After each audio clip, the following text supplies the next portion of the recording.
Welcome back. First came the debates, and now come the polls. So what was the pulse of the people after last week's presidential debates? I know just the guy to talk with it about. Cliff Young from Ipsos, up late with me tonight here on the Final Five. Once again, good to see you. Great to see you. How quickly after the debate did everybody hit the road and start doing the polls? We've done 2 polls already after the debate, 3 in total. We did 1 before the debate, 2 after. All right, so let's take a look at some of the numbers that they have found in this. We'll start with who thought did the best job, and I don't think this is a big surprise for people. Yeah, it's like, it doesn't matter the poll, the measure. There's universal sort of agreement that Biden did not do a good job. Here we see that 60% of those who watched the debate think Donald Trump won it, 21% say Joe Biden did.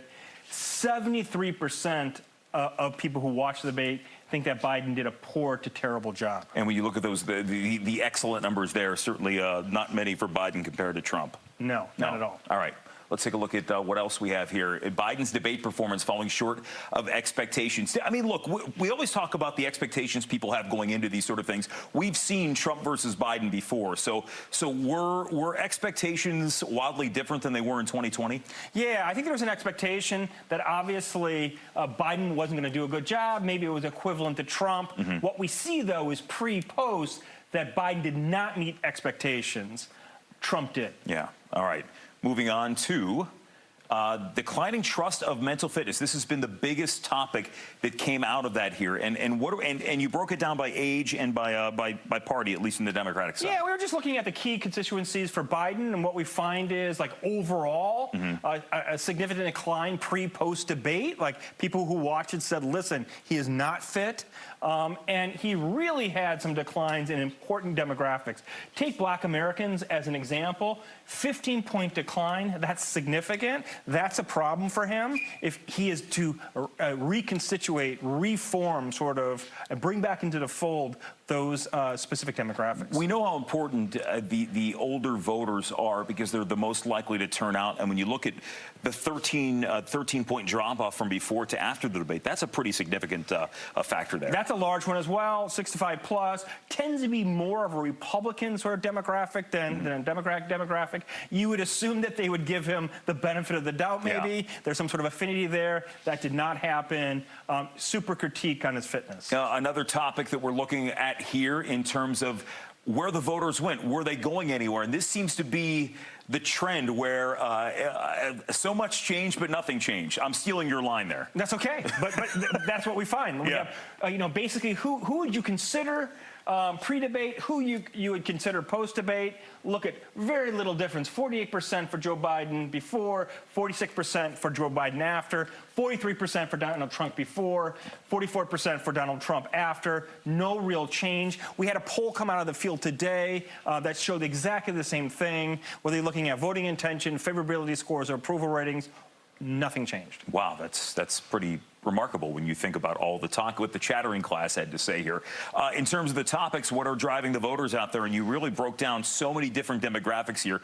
Explain this one. Yeah, I just wanted to point out some demographics that are very important for especially Biden.